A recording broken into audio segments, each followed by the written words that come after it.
Once upon a time, in the vibrant and bustling city of Hong Kong, a legend was born.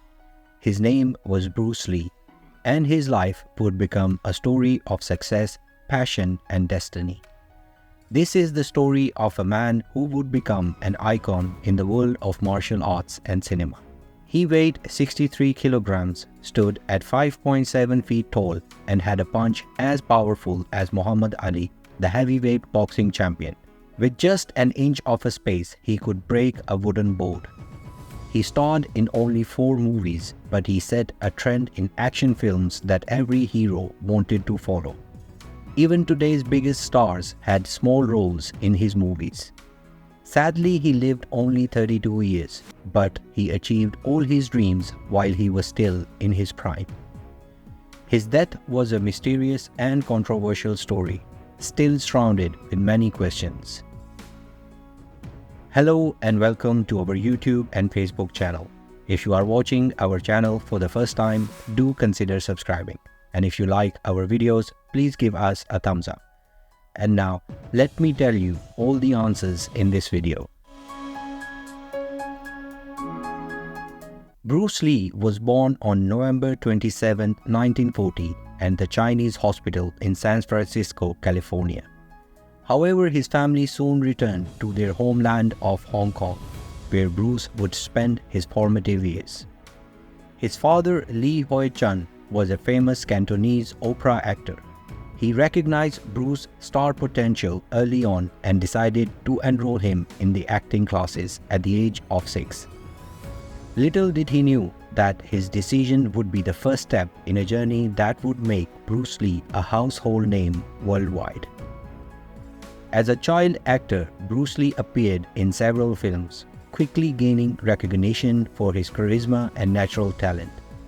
His film career was flourishing, but it was not long before his passion for martial arts began to take the center stage. Near the end of World War II, the city was in ruins. Poverty and unemployment led to a lot of crimes and fights. Martial arts became popular as a way to protect yourself and for fun. Bruce Lee, like many young people, got into fights, so his dad sent him to learn martial arts from the Meister Ip Man, who was an expert in Wong Chun style. Bruce learned the basics and tricks from him and also from Wong Chun Long. But Bruce kept getting into fights, even with the police involved. His parents worried. They had wanted him to learn martial arts for self-defense and as a sport, not for fighting others. So they decided to send Bruce away from all the fighting. They sent Bruce Lee to Seattle, where a relative owned a small restaurant. He went to school during the day and worked at the restaurant in the evenings. He was studying philosophy and the arts, but his classmates were more impressed with his martial arts skill than his grades. Chinese Kung Fu was popular worldwide, and many Americans asked Bruce to teach them. Bruce saw a business opportunity and began teaching Kung Fu in schools. While teaching, he met Linda Emery, and they were attracted to each other, and they decided to get married. Bruce Lee's family eventually accepted his marriage, but his fellow countrymen were still upset about his Kung Fu training. He had been teaching Americans in California, including in Oakland City, which had a Chinese community protective of their secret martial arts. They tried to stop Bruce, and a challenge was set up according to Chinese traditions. If Bruce Lee could defeat their Kung Fu master, Wong Jackman, he could continue teaching. Bruce agreed, viewing it as a sport. The fight lasted only 3 minutes, and Bruce won. But he wasn't satisfied. He wanted to win in seconds, not minutes. Bruce learned from this victory that he needed to work even harder to reach perfection. In 1964, Bruce Lee participated in the Long Beach Karate Tournament in America for the first time. He amazed the audience with 2 incredible skills. One was doing push-ups with just 2 fingers, and the other was his 1-inch punch. His 1-inch punch could send a strong person flying and break a solid wood board from just an inch away. Bruce Lee was the pioneer of this incredible technique. The one-inch punch is considered the most incredible martial arts move. Bruce Lee, just 24-year-old, was a world-famous teacher of this technique. Bruce Lee was so skilled that champions either learned from him or became his students. Notable among them were Joe Louis, Chuck Norris, and Mike Stone. Bruce Lee's martial arts style was called Wing Chun, but he also created a new technique called Jeet Kune Do, which blended various fighting styles like wrestling, fencing, and boxing. He even allowed his 3 top students to teach this art. Bruce Lee's magnetic presence as martial arts skills did not go unnoticed in Hollywood. In 1966, he was cast as Kato in television series The Green Hornet, marking his debut in American entertainment. The Americans' audience did not like the series, so it was wound up after the first season. But this series had proved Lee as a good actor for the action movies. While chasing his dreams of acting in movies, Bruce Lee faced financial challenges. He had 2 children, Brendan and Shen Lee, from his marriage to Linda. A friend suggested he train Hollywood stars to make money, given his reputation in martial arts. Bruce Lee started training Hollywood stars like James Coburn and Steve McQueen. He also taught sports stars including the 7-foot-tall basketball player Kareem Abdul-Jabbar. On the other hand, the TV show Green Hornet was a big hit in Hong Kong, where it was known as the Kato Show, and people loved it. Bruce Lee's character Kato became famous. He got a great offer from Raymond Chow of Golden Harvest for 2 movies. One of them, Big Boss, was filmed in a Hong Kong ice factory, and it was about the global movement against capitalism.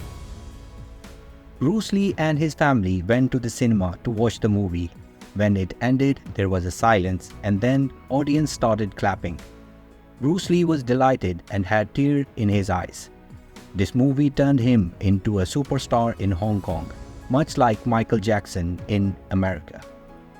Bruce Lee's second movie, Fist of Fury, also known as The Chinese Connection, fulfilled his vision for direction and fighting scenes. He introduced the nunchuck for the first time but injured himself during filming. Bruce Lee preserved shooting during the day and icing his injury at night, maintaining his high performance. Despite doubling the budget, the movie was a massive success, breaking box office records. Bruce Lee became a global hero and stopped taking fixed payments for his roles. He became a producer, actor, director, and writer for his films, starting with The Way of Dragon. This Chinese film was shot in Roman Colosseum and featured a legendary fight between Bruce Lee and Chuck Norris. Bruce Lee got a big offer from Hollywood's Warner Brothers. The movie Enter the Dragon was the dream come true for him. It was co-produced by Warner Brothers and Hong Kong's Golden Harvest, making Bruce Lee the first Asian hero in Hollywood film. Though a bit nervous at first, he made history with this movie, which became a worldwide sensation. In 1973, after finishing filming Enter the Dragon, Bruce Lee was in Hong Kong working on the movie's post-production. However, he suddenly had a headache and was taken to the hospital on May 10, 1973. The doctors diagnosed him with a cerebral edema, a rare brain condition that slightly increased the size of his brain. Bruce Lee recovered, but he was concerned about his illness. He traveled to Los Angeles to consult with experts and underwent various medical tests. While walking in Los Angeles, he ran into John Saxon, his co-star from Enter the Dragon. Saxon was surprised to see Bruce in America and greeted him, to which Bruce replied with an unusual statement, "Bruce Lee may be no more." It was the first sign of his frustration with his health. After receiving test results that showed he was super fit, Bruce Lee returned to Hong Kong to finish the movie, The Game of Death. On July 20, 1973, he had another headache while at Betty Sting's house, one of his co-stars. Betty gave him a painkiller and Bruce went to bed in another room. Hours later, when Bruce didn't come out of the room, Betty tried to wake him but couldn't. She got scared and called the producer, Raymond Chow, who tried to reach the doctor who had recently examined Bruce, but couldn't get through. Raymond rushed to Betty's apartment and was shocked to find Bruce Lee motionless. Called an ambulance, but when the doctor examined him, they sadly pronounced him dead, likely for several hours. Bruce Lee tragically passed away before he could see his first and only Hollywood film on the screen. The news of his sudden death spread worldwide. People in Hong Kong were shocked and came up with various theories about his death, including punishment from the gods for teaching Chinese martial arts to foreigners or involvement of Chinese mafia. However, a post-mortem revealed that Bruce Lee died of cerebral edema caused by an allergic reaction to the painkiller given by Betty Ting. Police investigations found no foul play. A month later, Bruce movie Enter the Dragon was released, revolutionizing Hollywood by introducing martial art as a new genre in the film.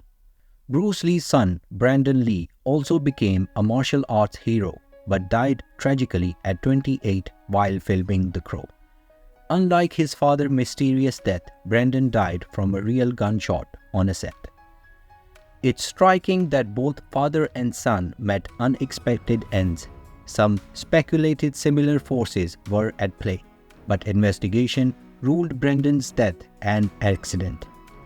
Bruce Lee rests under a saffron-color marble plaque in Washington Lake in Seattle, while his son Brandon Lee is buried beside him.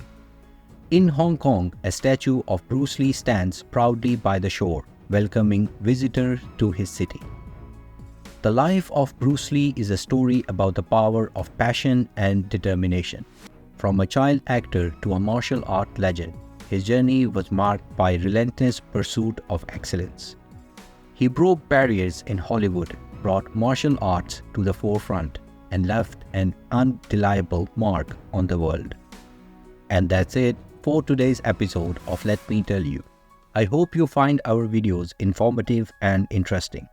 Let us know about your thoughts in the comments below. We value your feedback and want to hear your thoughts on this topic. Make sure to hit that subscribe button and turn on notifications so you never miss an episode. Thanks for watching and we'll see you next time on Let Me Tell You.